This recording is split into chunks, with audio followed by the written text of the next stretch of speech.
안녕하세요. 전 회사를 다니고 있는 40대 남성입니다.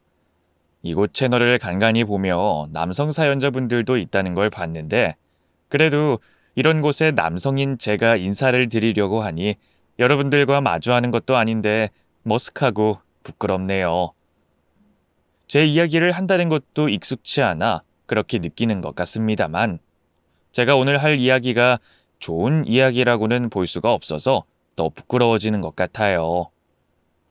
그런데 속에 있는 이야기를 하고 또 해야 마음의 병이 생기지 않는다고 해서 이렇게 부끄러움을 감수하고 사연을 보내게 됐습니다. 맨날 얼굴 보는 친구놈들과 이야기해봤자 결국 지들 하고 싶은 이야기만 하지 뭘 제대로 끝까지 말할 수가 없으니까요. 그래서 이렇게 글로써 적어보고 다른 분의 입을 통해 제 마음속의 이야기를 털어놓고 싶어 사연을 보내게 됐습니다. 이번 기회로 마음에 남아있던 찜찜함을 지워보고 싶네요. 대학 졸업 후 회사를 다니며 직장 생활을 할 때까지만 해도 저는 남들과 크게 다르지 않게 걱정 없이 평범한 삶을 보내고 있었습니다. 그때는 젊어서 그런지 딱히 미래에 대한 걱정도 없었고 결혼 역시 나이를 먹으면 자연스럽게 하게 될 줄만 알았었죠. 남들 다 하는 결혼이니 저도 당연히 하게 될 줄 알았지만 마음에 맞는 결혼 상대를 찾는 일은 생각보다 쉽지 않았습니다. 짝을 찾으며 기다리다 보니 어느덧 시간이 흘러 있었고 제 나이는 어느새 30 중반이 돼 있었네요. 벌써 주변 친구들은 하나둘 제 짝들을 찾아 떠나고 자식들 키우는 보람에 살고 있다는데 나만 혼자라는 생각에 괜히 더 외롭고 울적했습니다.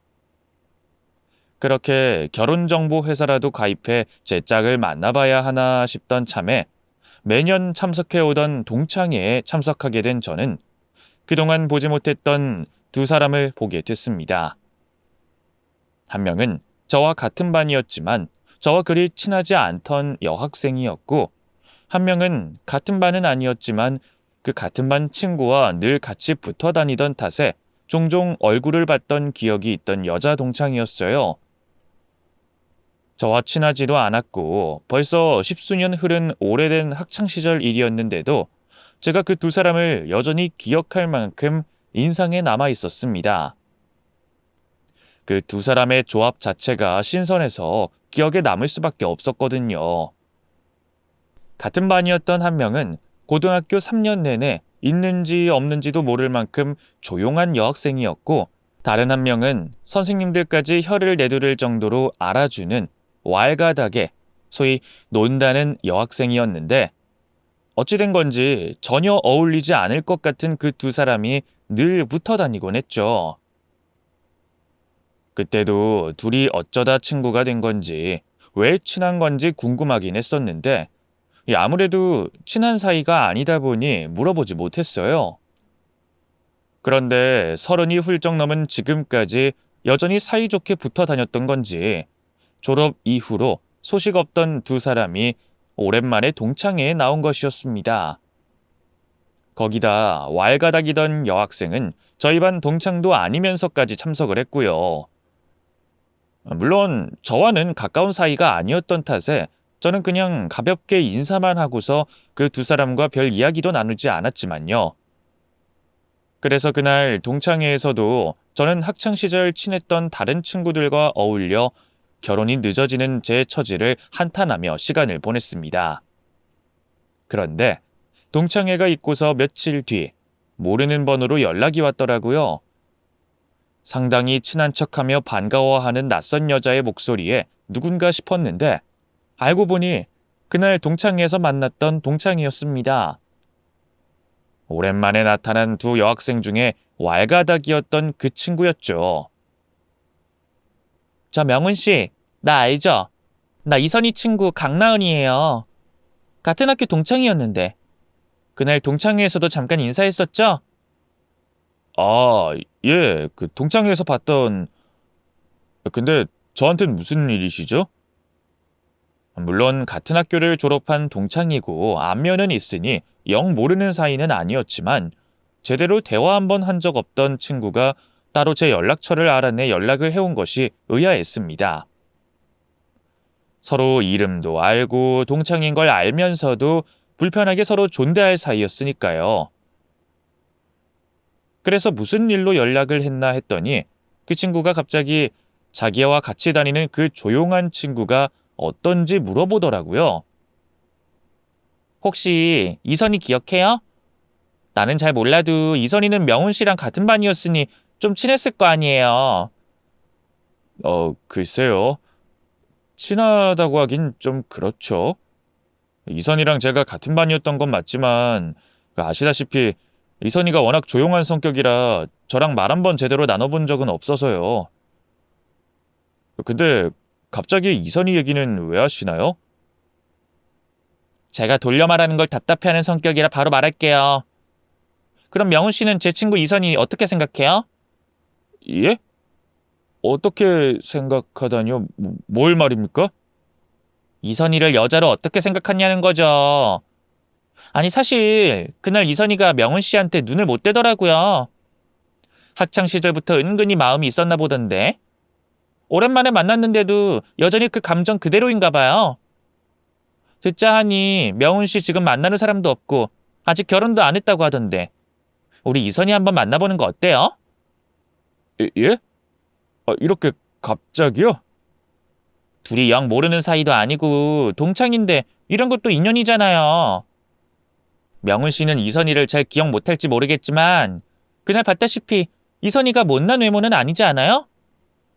애가 조용하고 얌전해서 그렇지 얼굴만큼 마음씨도 착하고요. 요즘 같은 세상에 이만한 여자 어디 없어요. 명훈 씨도 여태 혼자인 걸 보면 마음 맞는 사람 못 찾아서 그런 거 아니에요? 그런 참에 옛날 동창 한번 만나보는 것도 나쁘진 않죠. 이선희가 명훈 씨한테 관심 있는데 얘가 워낙 수줍음이 많아서 말을 못하더라고요. 그날도 가서 번호 좀 따보라고 하는데 영 나서질 못하길래 제가 답답해서 대신 전화했어요. 수줍은 이선희 대신 자신이 총대를 맸다며 이선희를 어떻게 생각하냐고 물어보는 말에 저는 순간 당황해서 아무 말도 할 수 없었습니다. 그 나은이라는 친구는 이선희가 얼마나 괜찮은 사람인지 뭘 하는지 대신 소개와 자랑을 하며 제게 이선희와 한번 만나보라며 얘기를 하는데 저는 전혀 생각지 못했던 일이기도 하고 제가 그 친구에 대해 잘 몰랐던 탓에 선뜻 대답하기 어려웠죠. 그래서 우선 생각해 보겠다며 대답을 미뤘습니다. 그리고 이후 저는 이선희에 대해 궁금한 마음에 다른 동창들에게 그 친구에 대해 물어봤지만 다들 하나같이 조용한 친구로만 기억하고 있더라고요. 이선희? 그 저번에 동창회 오랜만에 나왔던 박이선? 글쎄, 걔에 대해서 내가 아는 게 있었나? 그냥 조용하고 얌전하고 그게 다였던 것 같은데? 너랑도 그렇겠지만 걔가 남자애들이랑 말 섞는 일이 없잖아. 그래서 나도 별로 다른 건 기억이 안 나는데? 다른 친구들 말처럼 이선희는 제 기억 속에서도 말소리조차 떠오르지 않을 정도로 조용한 아이였고 저와는 별다른 접점도 없었어요. 그런 친구가 갑자기 제게 관심이 있다며 친구를 통해 연락까지 해오다니 당황스럽기도 했죠. 그래도 나름 고백 아닌 고백을 받은 탓에 고민하던 저는 그냥 동창 한번 만난다는 생각으로 가벼운 마음으로 이선희를 만나보기로 했습니다. 그래서 제게 연락을 전해줬던 나은 씨까지 해서 셋이서 만나기로 했는데 나은 씨는 왈가닥한 성격처럼 내내 나서서 분위기를 띄우다 저희를 배려해서인지 금방 자리를 비켜주더라고요. 그럼 나는 약속이 있어서 먼저 가봐야 되겠네. 이제 나 없어도 별로 어색하진 않죠? 이선아, 그럼 나 먼저 가볼게. 둘이 좋은 시간 보내. 명훈 씨, 내 친구 잘 부탁해요. 이후 저희는 단둘이 시간을 보내게 됐고 어색하긴 했지만 나름 즐거운 시간을 보낼 수 있었습니다.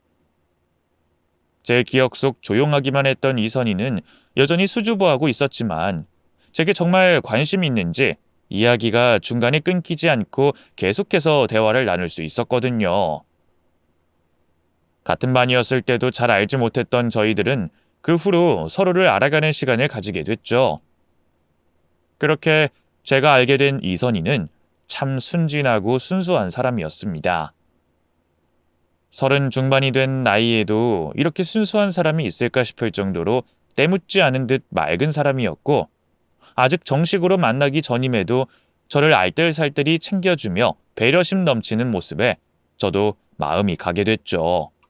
물론 소심한 성격 탓인지 가끔 답답할 정도로 자기 표현을 못했지만, 저희들이 만나는 중간중간 나은 씨가 연락이 와서 이선희가 연애 경험도 전무하고 여리고 소심한 성격이라 제대로 표현을 못할 거라며 저희 사이에 교두보가 돼주었던 것이 도움이 됐습니다. 결국 이선희가 마음에 들었던 저는 정식으로 고백을 전하며 연애를 하게 됐고, 연애 이후로는 남자친구로서 더욱더 저를 좋아해주고 헌신적으로 챙겨주는 이선희 덕분에 저 역시 이선희와 함께하는 행복한 미래를 꿈꾸게 됐습니다.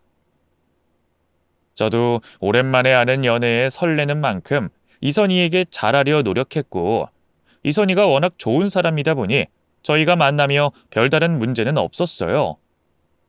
그런데 한 가지 걸리는 점은 이선희가 나은이라는 그 친구와 가까워도 너무나 가깝다는 점이었습니다.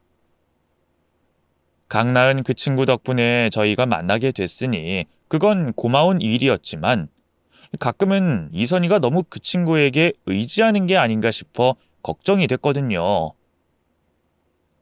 사실 학창 시절이나 지금이나 여전히 행실이 좋게 보이지 않는 탓에 저는 솔직히 제 여자친구가 그런 사람과 가까이 지낸다는 게 마음에 들지 않았어요.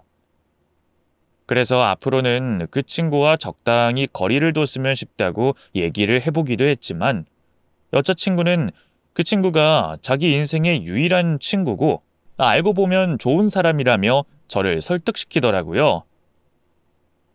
자기가 걱정하는 마음은 알지만 나은이 알고 보면 좋은 친구야.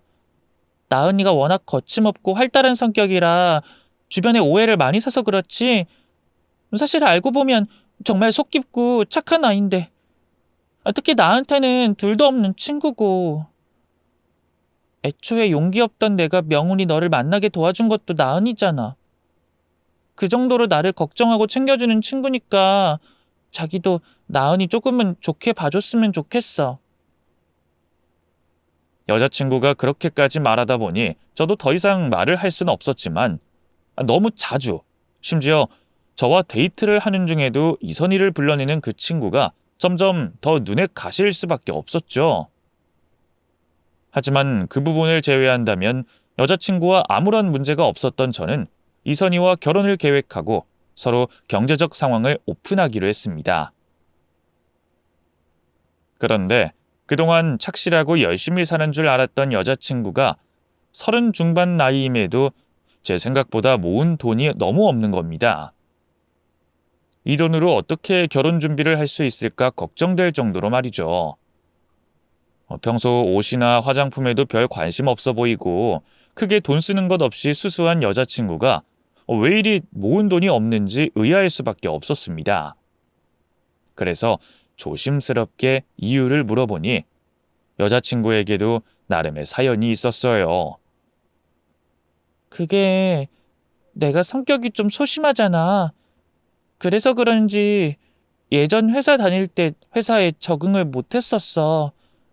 직원들이 거의 다 여자기도 했고, 그래서 친한 무리들끼리 몰려다니는 분위기였는데 나는 두 무리에 끼지 못해서 손해를 많이 봤거든. 그래서 회사 생활이 너무 힘들어서 회사를 그만두고 그 뒤로 다시 취직할 용기가 안 나서 개인 사업 생각하게 됐지. 그땐 나 혼자서라도 돈을 벌 수 있을 것 같았거든. 근데 내가 성격 때문인지 아니면 재주가 없는지 사업도 영 어렵더라고. 회사 다니면서 모은 돈에 퇴직금까지 다 털어넣어서 시작한 거였는데 결국 그 돈 하나도 못 건지고 실패했어. 그랬던 여자친구는 그 후로 자격증을 따서 꽃집을 열게 됐지만 여전히 소심한 성격 때문인지 벌이가 시원치 않다고 설명했습니다. 열심히 하긴 하는데 잘 안 되더라고. 깎아달라는 손님들 거절 못하는 것도 있고 내가 나서서 손님을 끌 성격도 못 되니까. 미안해. 내가 이렇게 바보 같고 모자라서 자기 너무 힘들게 하네. 그런 여자친구의 모습이 조금 답답하기도 했지만 그런 착한 여자친구가 좋았던 저는 별말 할 수가 없었습니다. 그렇다고 이선희가 사치가 심하거나 게을러서 돈을 모으지 못한 것은 아니었으니까요. 결국 경제적으로 준비되지 못한 여자친구 사정에 제 부담이 늘어 부담스럽긴 했지만 그만큼 여자친구를 사랑했기에 저는 그런 여자친구의 사정을 개의치 않고 결혼을 준비하기로 결심했습니다. 그렇게 몇 년 전부터 바라고 바라던 결혼을 드디어 하게 됐습니다. 당연히 너무나 행복했죠. 이제 영원토록 제 곁에서 있어줄 제 아내와 같이 있는 시간이 말이에요. 앞으로 아내와 살아가면서 현실적인 이유로 힘든 시간이 있을 수도 있겠지만 전부 다 이겨낼 수 있을 것 같았습니다. 내 가족과 함께라면 말이죠. 그만큼 어떤 상황이 생겨도 자신이 있을 정도로 전 아내와 하게 된 결혼으로 인해 행복했습니다. 하지만 그 정도로 행복한 결혼 생활을 하면서도 불만이 생기고 마음에 들지 않는 일이 있긴 있었어요. 저와 결혼을 해 유부녀가 된 아내가 강나은 그 친구의 부름에 너무 자주 불려나간다는 거였죠. 결혼을 했단 이유로 저 이외의 모든 사람과 관계를 끊으라는 건 아니었지만 그래도 너무 자주, 너무 오랜 시간 강나은 그 친구를 만나러 나갔다 오더라고요. 제가 집에 없는 시간 동안은 저도 이해를 해주겠는데 저와 같이 시간을 보내줘야 하는 저녁 시간이나 주말에도 아내는 신혼이라는 특별한 기간과는 상관없이 그 친구를 만나러 나갔습니다. 신혼 초 아내와 다투고 싶지도 않았고 속 좁은 남편으로 보이기 싫었어요. 그래서 얼마 동안은 아내의 잦은 외출에도 불만을 토로하지 않고 이해하는 척, 괜찮은 척하며 지켜만 보고 있었죠. 하지만 결국엔 그 문제를 가지고 아내에게 불만을 말하게 됐습니다. 이선아, 나 없을 때는 네 친구 만나러 가는 거 이해하고 내가 말릴 이유도 없는데 나랑 같이 있을 시간엔 나가는 건 잘못된 거 아닐까? 우리 아직 신혼이잖아. 또 신혼이 아니라고 해도 내 기준에는 너무 네 친구와 만남이 잦은 것 같은데 굳이 널 제약하고 싶진 않지만 어쨌거나 넌 이제 결혼한 사람이니까 과거 결혼 전처럼 생활하는 건 안 된다고 생각하거든. 미안. 근데 당신도 알다시피 나랑 나은이랑 워낙 각별하다는 거 알잖아. 거의 20년이 되는 시간 동안 같이 붙어 다니다 보니까 내가 결혼하고도 실수한 것 같네. 당신이 하는 말 무슨 말인지 알겠고 충분히 당신 마음 이해되니까 앞으로 조심하도록 할게. 그날의 대화로 제 불만사항이 해결될 거라고 생각했어요. 제가 정확하게 제 뜻을 전달하기도 했고 아내 역시도 제가 하는 말을 알아듣는 듯 했으니까요. 하지만 소심하고 유약한 아내의 성격이 문제였던 것 같습니다. 친구의 전화를 받고 거절하는 걸 잘 못하더라고요. 그런 성격의 아내가 좋아 결혼을 한 저였으니 더 이상 아내를 붙잡고 이야기할 건 아니다 싶었습니다. 아내가 자신의 부름에 거절하지 못할 걸 알고 나오라며 부르는 친구 강나은에게 직접 제 불만사항을 말하고 자제 좀 하라고 전하기로 했죠. 저기 나은씨, 나은씨랑 제 아내가 얼마나 깊은 관계인지는 알겠는데 그 사람 이제 가정 있는 유부녀예요. 결혼 전처럼 아무 때나 시도 때도 없이 부르면 안 되죠. 제가 참다 이선희한텐 나은씨 만나는 거 줄여달라고 말했는데 나은씨 때문에 도저히 해결이 되지 않는 것 같아서 직접 말하는 거예요. 내가 이선희 데리고 뭐 이상한 거라도 해요? 나도 이선희 유부녀인 거 알고 그래서 걔 데리고 이상한 짓 안 해요. 노라도 명훈씨 걱정할 만한 일 안 만든다고요. 이제까지 내가 이선희 불러서 문제 생긴 적 있었어요? 문제가 생기면 안 되는 거죠.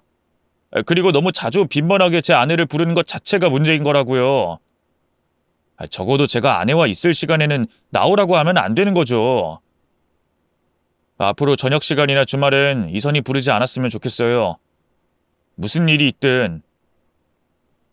그날 강나은 그 친구에게 한 말이 효과가 있었는지 이전보다는 저녁 시간과 주말에 아내가 외출하는 게 줄어들긴 했습니다. 물론 아예 없지는 않았지만요. 그리고 아내 역시 친구에게서 제가 한 말을 듣게 돼 눈치가 보였는지 괜히 제 신경 쓰이는 일을 하지 않겠다며 집을 나가 놀더라도 친구 집에서 노는 사진을 찍어 보내주며 어떻게든 절 안심시키려고 했어요. 그렇다고 한들 제가 가진 불만이 해결되는 건 아니었죠. 아내가 행실이 좋지 않다고 생각되는 그 친구와 너무 빈번히 어울리는 게 싫은 거였으니까요. 그래서 언젠간 확실히 두 사람을 떼어놔야 되겠다고 벼르고 있었습니다. 그러던 중 그런 생각마저 다 날려버리게 되는 일이 생기게 됐죠. 아내가 임신을 하게 된 거예요. 아내의 임신 소식에 이제까지 머릿속에 있었던 불만과 잡생각이 다 날아가게 됐고 앞으로 아내에게 어떻게 대해줘야 하는지 뱃속에 있는 우리 아이에게 어떻게 해야 더 좋은 환경을 만들어줄 수 있을지에 대한 생각만 하게 됐습니다. 머릿속에 오로지 아내와 아이에 대한 생각으로 꽉 차게 된 거죠. 이후 임신 초기에는 산모가 조심해야 하는 기간이라고 해서 웬만한 집안일들은 제가 다 하려고 했습니다. 그것뿐이 아니라 바로 코앞에 있는 상가를 가야 하는 일이 있으면 여러 번 왔다 갔다 하는 일이 있어도 제가 움직였죠. 아무래도 첫 아이였기 때문에 아내나 저나 조심에 또 조심을 하려고 했어요. 그런데 그만큼 조심스럽게 행동을 하면서도 한 가지 행동에는 예외가 있었습니다. 바로 문제의 그 친구를 만나는 일이었죠. 아내는 강나은 그 친구를 만날 땐 꼭 밖으로 나가려고 했어요. 저는 아내가 바로 앞 상가를 나가는 것도 걱정됐기 때문에 그런 아내의 행동에 불만이 있을 수밖에 없었죠. 더군다나 그 걱정되는 일이 또 강나은 때문에 생기는 일이었으니 더더욱 불만이었습니다. 나 나은이 좀 만나고 올게. 저녁 먹고 올 건데 괜찮지? 또 나가? 내가 저번에도 말했잖아. 물론 별 문제 없을 거라는 건 아는데 그래도 병원에서도 몇 주만 더 조심하라고 했으니까 그냥 집에 있으면 안 될까? 거기다 강나은 걔가 당신 데리러 오고 데려다 주는 것도 아니잖아. 그래서 괜히 더 불안한데. 이제까지 별일 없었잖아. 그리고 택시 부르면 집 앞까지 오고 데려다 주기까지 하는데 뭐가 걱정돼. 걱정될 수밖에 없지.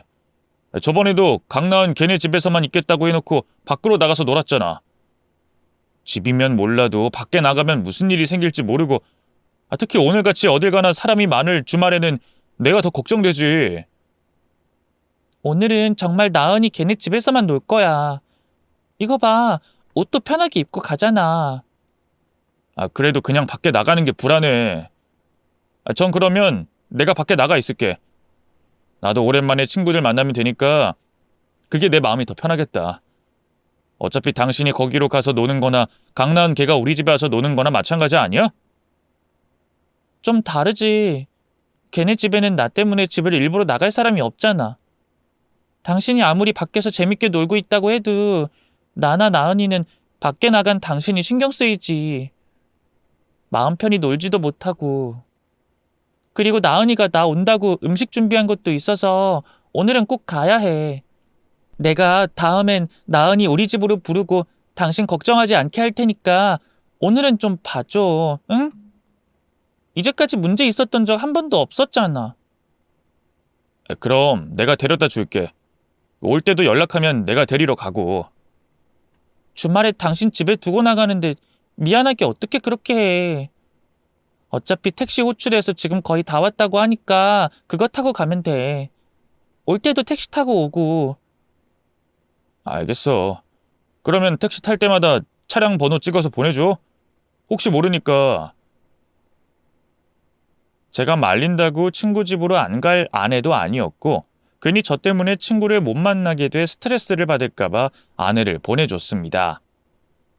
또 다음번부터는 저희 집으로 친구를 부르겠다고 했으니 마지막이라는 생각과 함께 보내줬던 거기도 하고요. 그런데 당연히 약속은 지켜지지 않았어요. 그 후로도 안정을 해야 할 시기 동안 아내는 강나은을 만나러 매번 밖으로 나갔죠.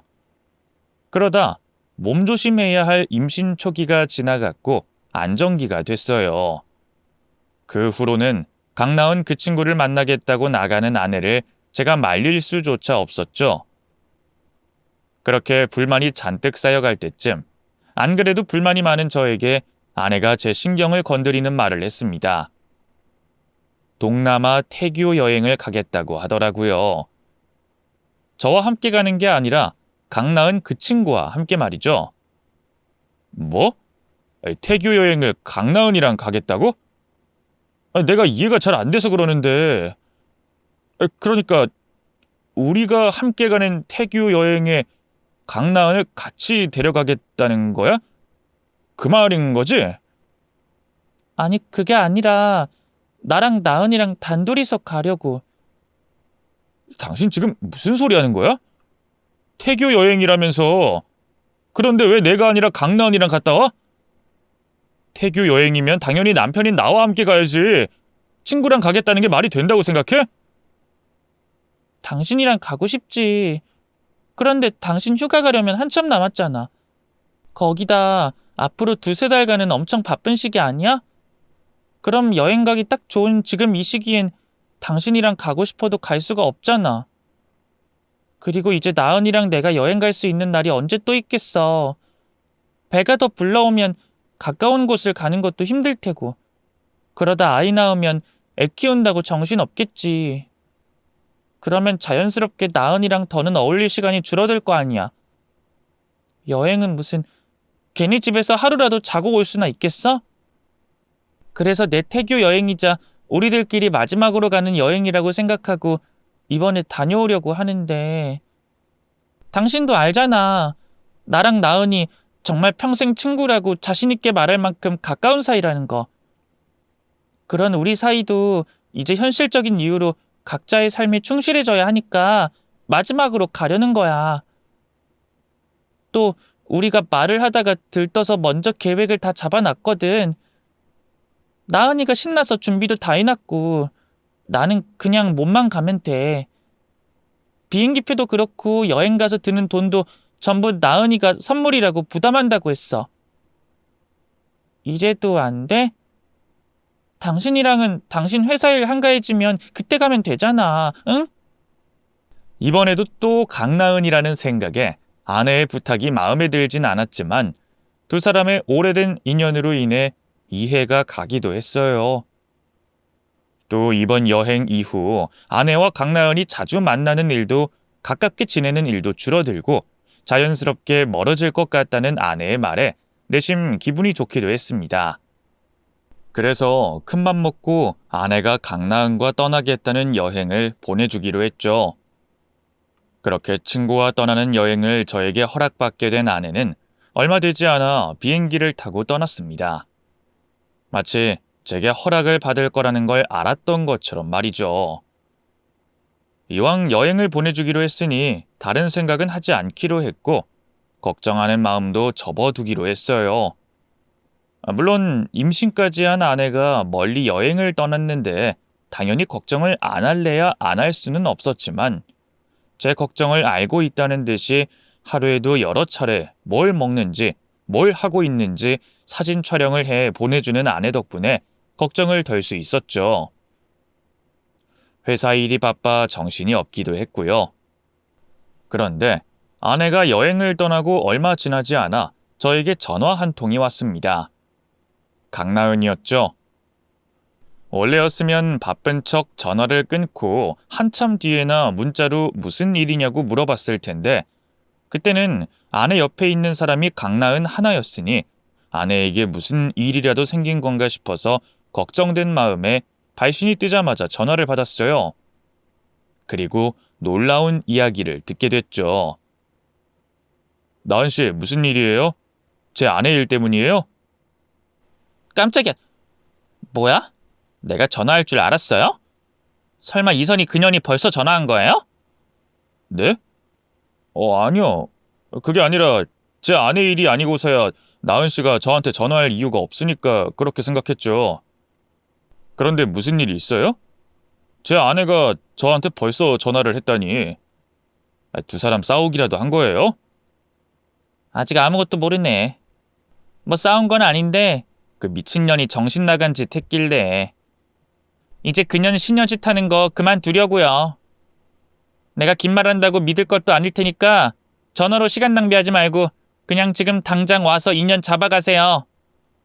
인연 지금 뭐 하는지 직접 눈으로 보고 이혼을 하든 계속 호구처럼 데리고 살든 알아서 하라고요. 네? 지금 무슨 말을 하는 거예요? 그리고 두 사람 싸운 건 알겠는데 이선이 제 아내입니다. 그러니까 감정이 격하더라도 제 앞에선 말 함부로 하지 마세요. 저기 명훈 씨. 아니다. 나이도 같은데 무슨. 그냥 말 편하게 할게 명훈아. 너 지금 박이선 그년이 여기 와서 하고 있는 꼬라지 보면 내가 하는 말이 험하다고 생각 안 될걸? 아무리 호구라고 해도 지 아내가 딴 놈이랑 물고 빨고 있는데 그걸 보고도 괜찮을까? 뭐라고요? 내 아내가 딴 남자랑 있다는 말이에요? 지금 하는 말 책임질 수 있어요?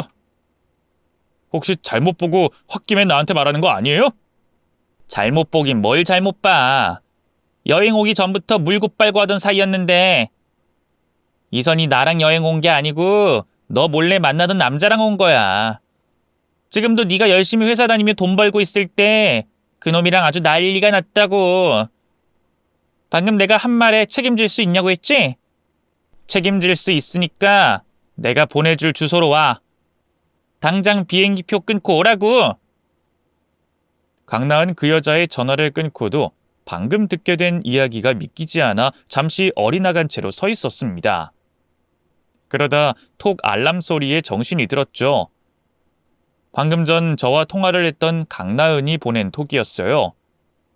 그런데 그곳에는 보내겠다고 한 주소지 말고도 다른 메시지가 더 있었습니다. 사진이었죠. 아내가 다른 남자와 다정한 모습을 한 채로 찍은 사진이요. 그 사진을 보게 되자 방금 전 강나은이 한 말에 신뢰가 가기 시작했고 정신없이 비행기표를 뒤지기 시작했죠. 다음날 출근을 해야 할 회사 일은 신경 쓸 생각도 없이 가장 빠른 비행기표를 예약하고는 딸랑 가방 하나와 여권만 들고 공항으로 가게 됐습니다. 그리고 5시간의 여행 끝에 아내가 있는 곳에 도착하게 됐죠. 도착하고 나니 아내에게 온 톡으로 가득했고 일이 바빠 연락을 보지 못했다고 핑계를 댔습니다. 그 사이 저는 강나은이 보내준 호텔로 가고 있던 중이었어요. 강나은과 연락을 주고받으면서 말이죠. 아내가 있다는 호텔 앞에 제가 도착을 했다고 하자 강나은은 호텔 로비로 나왔고 어디론가 저를 데리고 갔습니다. 호텔에 있는 인피니티 수영장이었죠. 그리고 그곳에서 강나은이 보내준 사진과 같이 남자와 함께 다정하게 있는 아내를 보게 됐습니다. 누가 보더라도 연인이라고 생각할 만큼 다정하게 서로의 얼굴과 몸에 스스럼 없이 스킨십을 하고 있는 모습을 보자 피가 거꾸로 솟더군요. 저는 그 꼴을 볼 수가 없을 것 같아 곧장 아내와 남자가 있는 쪽으로 향했습니다. 그리고 두 사람 사이를 손으로 떼어놓게 됐죠. 당신 지금 뭐하고 있는 짓이야? 그리고 너 이 새끼 넌 도대체 뭐야? 뭔데 내 아내랑 이러고 있는 거야? 여보, 당신이 여길 어떻게... 방금 전까지 회사에 있다며. 나한테 설마 거짓말한 거야? 회사에 있다고 한 그깟 거짓말이 중요해? 당신이야말로 뭘 하고 있는 건데. 친구랑 태교 여행 온 거라며? 이게 태교 여행이야? 유부녀의 임신까지 한 사람이 남자랑 놀고 있는 게? 지금부터 똑바로 말해. 나 다 알고 있으니까. 저 새끼랑 어떻게 된 건지 처음부터 끝까지 다 말하라고! 아내는 한국에 있어야 할 제가 태국에, 그것도 자신이 있는 호텔 수영장에 있으니 엄청나게 당황한 모습을 보였습니다. 마치 귀신이라도 본 것처럼 말이죠. 그러면서 제가 묻는 말에 대답을 하지 못하고 우물쭈물 하더라고요. 그러다 제가 점점 목소리가 높아지며 다그치자 말도 안 되는 구차한 변명을 하기 시작했습니다. 당신이 오해를 하는 것 같아. 우리 그런 사이 아니야. 그럴 수도 없는 사이라니까? 여기서 말하긴 좀 그렇긴 한데 당신이 오해하는 저 친구 사실 게이야. 여자 안 좋아해. 나랑 오래전부터 알고 지낸 친한 사이인데 당신한테 소개를 못했어. 아무래도 우리나라에서는 시선이 좀 안 좋으니까. 또 당신이 나은이도 별로 안 좋아하는데 쟤까지 소개시켜주면 날 더 안 좋게 생각할까 봐. 그런데 우연히 여기서 만났어. 당신도 알잖아. 태국에 성소수자 많은 거. 그래서 저 친구가 여기서 생활하던 중이었는데 우연히 만나서 내가 있는 호텔로 데리고 온 거야. 그러니까 오해하지 말아줘. 물론 충분히 당신이 오해할 만한 모습이긴 했지만. 임기응변이 뛰어나다고 해야 하는 건지 아니면 제가 자신의 말이면 다 믿어줄 거라 생각한 건진 모르겠지만 방금 전 두 사람이 다정하게 스킨십을 한 모습만 봐도 믿어줄 수가 없는 변명이었어요. 거기다 저에게는 빼도 박도 못할 증거가 있었습니다. 강나은이 보내준 사진이었죠. 거기엔 다정한 스킨십을 넘어 두 사람이 입맞춤을 하는 사진도 있었으니까요. 그걸 믿으라고 하는 말이야? 거짓말 하려면 더 그럴싸하게 해야지. 내가 저 새끼 진짜 게이인지 아닌지 확인이라도 하면 어쩌려고? 그래, 저 새끼 게이라 당신한테 이성적인 감정 하나 없다고 하자. 그럼 이 사진은 뭐라고 설명할 건데? 그건 또 당신이 어떻게 가지고 있어? 설마 강나은? 야, 강나은, 네가 우리 남편한테 사진 보낸 거야? 너 미쳤어? 지금 뭐 하자는 거야? 아내는 제가 보여준 사진을 보고 바로 느낌이 왔는지 옆에 있던 친구에게 소리를 지르기 시작했습니다. 강나은 역시 소리를 지르는 제 아내에게 지지 않고 맞받아쳤고요. 너네들이 감정이 생길 수가 없다고? 웃기고 있네. 야, 공항에서부터 지들 연인이라는 걸 못 보여줘서 안달인 것들이 무슨. 그래, 내가 네 남편한테 다 알려줬다. 왜? 내가 하면 안 될 짓이라도 했어? 남편 두고 바람핀 네가 잘못한 거지. 내가 잘못한 거냐고? 아, 아니다. 너희 바람도 아니지? 뭐? 이 미친년이 정말. 제가 아내에게 화를 낼 시간도 없이 두 사람은 서로의 머리채를 잡곤 싸우기 시작했어요. 그러면서 아내에 대한 진실을 더 자세히 알 수가 있었죠. 강나은 그 여자 입에서 나왔던 말처럼 외도라고 할 수가 없었습니다. 아내는 저와 결혼하기 전부터 그 남자와 만남을 가지고 있었으니까요. 그리고 강나은 역시 처음부터 두 사람이 저를 속이고 만나오고 있었다는 걸 알고 있었죠. 아내와 강나은 두 사람은 사실 저를 속여오고 있던 한패였어요. 야, 박이선, 나 네 남편한테 다 말할 거야. 너가 저 새끼랑 네 남편 만나기 전부터 만나고 있었다는 것도, 나랑 만나는 척하면서 저놈과 데이트 즐겼던 것도 다 알려줄 거라고. 그뿐이야? 너 네 남편 안심시켜야 한다고 우리 집에서 나랑 있는 척 했지? 사실은 나한테 자리 비켜달라고 하고 저 새끼랑 뒹굴었으면서. 저 새끼 만난 지가 얼마나 됐더라? 그때 동창회 나가고 나서 한 3달 뒤부터 만났지? 그럼 네 남편과 결혼하기 1년 전쯤 되나? 이야, 정말 대단한 년이야. 네가 생각해도 그렇지? 그리고 이번 여행도 사실 네가 계획한 거잖아. 나야 네가 가자고 하니까 오게 된 거고. 이 미친년이 정말 누구 인생 망치려고 작정했나? 야, 닥쳐. 그만 말하라고. 너 도대체 왜 이래? 이거 다 까발려봤자 네가 뭐 얻는다고? 너도 나 돕고 있었잖아. 같이 어울려 놀면서 재밌다고 좋다고 한 사람이 누군데? 너 도대체 왜 이래? 네가 내 남친 건드렸으니까. 내가 지난 20년 가까이 네가 시키는 대로 사니까 네 시녀 같았지? 그래서 내 남친도 네 거 하고 싶으면 뺏어가도 될 것 같았어? 나 봤어. 그제 네가 내 남친 꼬시는 거. 너 정말 미친년 아니냐? 임신까지 한 년이 바람피는 놈이랑 여행 와서 지 친구 남친을 또 꼬셔? 아주 남자한테 돌았지? 그래서 내가 너 인생 망치려고 네 남편한테 다 말하고 불렀다. 왜? 어쩔 건데? 막장도 이런 개막장이 없었습니다. 그러니까 그 아내의 태교 여행은 총 4명이 떠났던 거예요. 아내와 강나은, 그리고 아내의 상간남과 강나은의 남자친구까지 총 4명이 말이죠. 그런데 강나은의 남자친구를 아내가 유혹한 겁니다. 스킨십만 했다고 하는데 어쨌거나 강나은 입장에서는 폭발을 안 할래야 안 할 수 없는 상황이었던 거죠. 그래서 자신 역시 저를 속여온 사람이면서도 아내의 외도를 알려줬던 겁니다. 친구 앞길을 망치기 위해서 말이죠. 그런데 놀라운 사실은 이것뿐만이 아니었어요.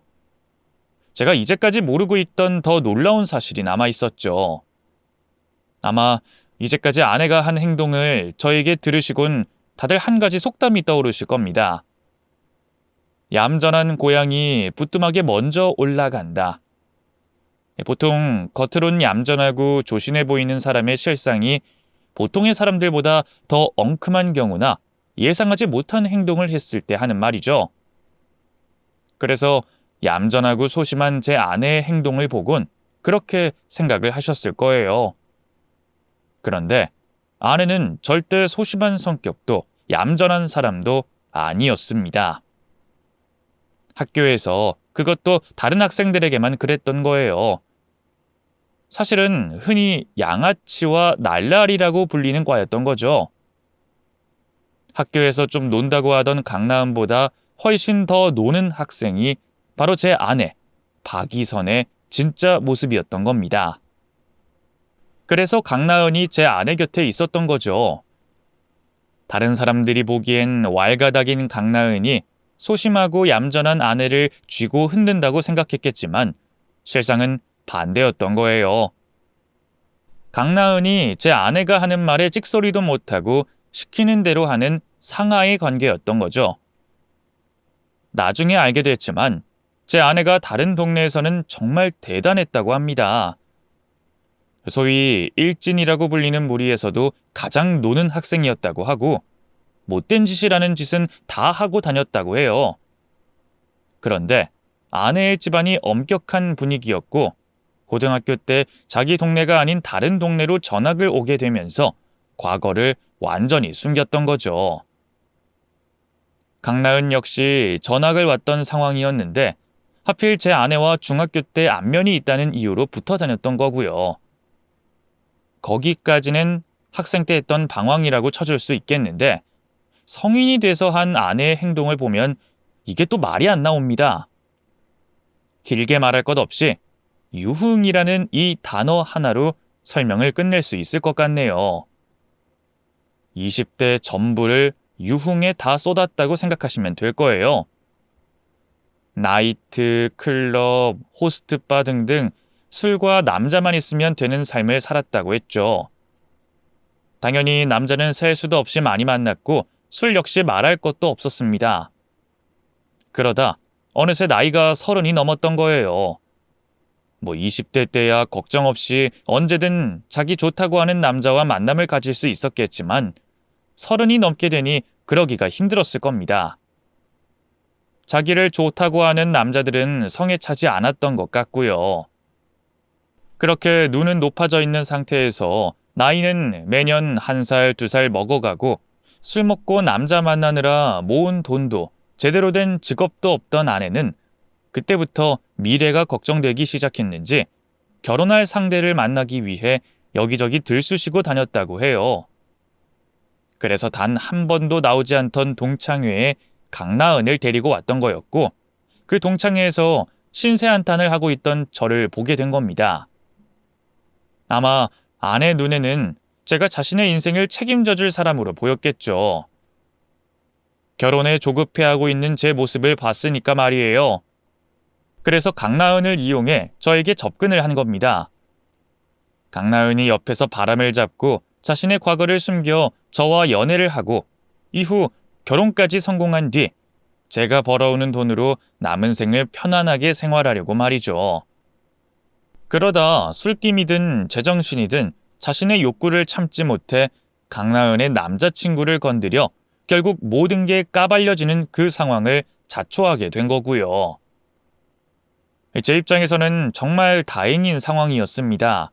그때까지 아내에 대해서 단 한 번도 의심을 해본 적이 없었으니까 말이죠.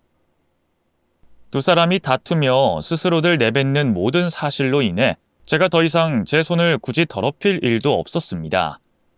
내 아내와 연애를 즐기고 있을 상간남을 패서 뭐 하겠고 아내를 정신 차리게 해서 뭐 하겠어요. 괜히 폭행죄로 저만 신고당하지. 그냥 그날 알게 된 사실들의 증거를 모아 아내와 갈라서면 된다고 생각했습니다. 아내와 결혼을 한 지 오래된 것도 아니었으니까요.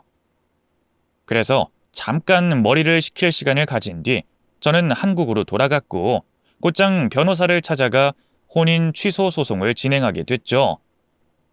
그런데 저를 속여가면서 만나고 있던 상간남 녀석의 능력이 결혼을 해 살아가기엔 한참 모자랐던 건지 저를 따라 한국으로 들어온 아내가 제 바짓가랑이를 붙잡고 헤어질 수 없다고 잘못을 빌어오기 시작했습니다. 여보, 정말 나랑 헤어질 거야? 내가 그 남자 만난 건 사실이지만 내가 당신 사랑하지 않는데 설마 결혼을 했겠어? 사랑하지도 않으면서 당신이랑 살 비비고 살고 있었겠냐고. 거기다 뱃속에 있는 우리 애는 어떻게 하고. 나 이번 여행 갔다 오고 나서 그 남자랑 헤어지려고 했어. 그 여행 그 남자랑 마무리 짓기 위해 떠난 여행이기도 했다고. 내가 평생 당신한테 그리고 우리 애기한테 속지 않은 마음으로 살아갈게. 나 자신보단 당신과 아이를 위해서 살아갈 거고 다시는 당신 외에 다른 사람 쳐다볼 생각 안 할 거야. 당신한테 거짓말도 이젠 절대 하지 않을 거고.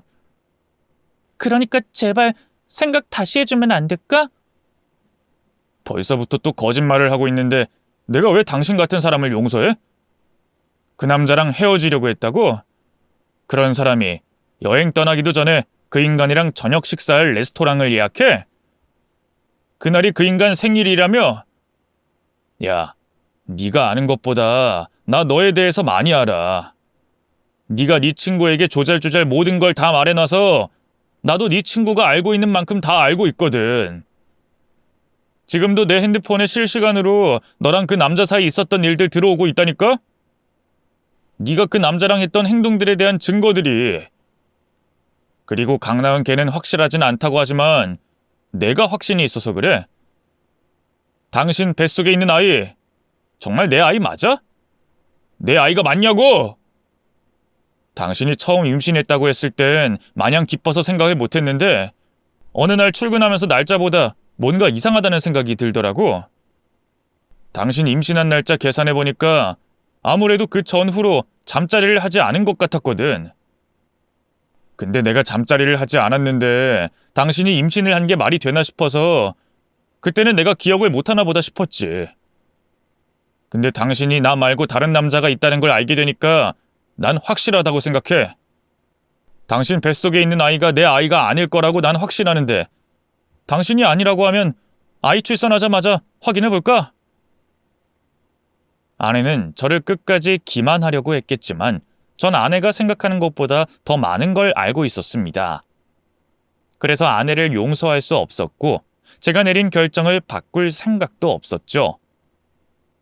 그렇게 시작하게 된 소송은 시간이 걸리긴 했지만 저의 승소로 끝나게 됐어요. 물론 심적으로나 경제적으로나 상처밖에 남지 않은 결과가 됐지만 제가 남의 새끼를 내 새끼로 생각해 키울 일도 없어졌고 두 얼굴의 아내에게 더 이상 속을 일도 없었죠. 또 결혼 생활을 시작하고 얼마 되지 않아 혼인을 취소하게 된 거라 재산 분할 역시 없어 다행이었고요. 이후 저는 결혼을 하며 얻은 집을 팔게 됐고 아내의 흔적이 남아있는 물건을 정리하며 제 인생에서 아내를 지워갔습니다. 어쩔 수 없이 제 머릿속에 있는 이 지긋지긋한 아내의 기억은 영원히 남아있겠지만요.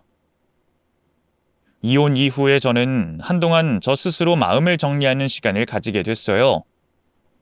중간에 코로나 시대가 생겨 어쩔 수 없이 저 스스로를 더 깊게 확인해가는 시간이 생기기도 했고요. 꼭 저에게 잘못이 있어 이런 일이 생긴 건 아니었겠지만 저 나름대로 반성도 하고 과거의 저를 되돌아볼 수 있어 좋은 시간이었던 것 같습니다. 그리고 이렇게 사연으로 적어보며 그나마 남아있는 찝찝한 마음을 정리해보게 됐네요. 오늘 사연을 보낸 제 행동이 저 스스로에게 도움이 되는 일이었길 바라며 이제 그만 사연을 마무리하겠습니다. 끝까지 제 이야기를 들어주셔서 감사합니다.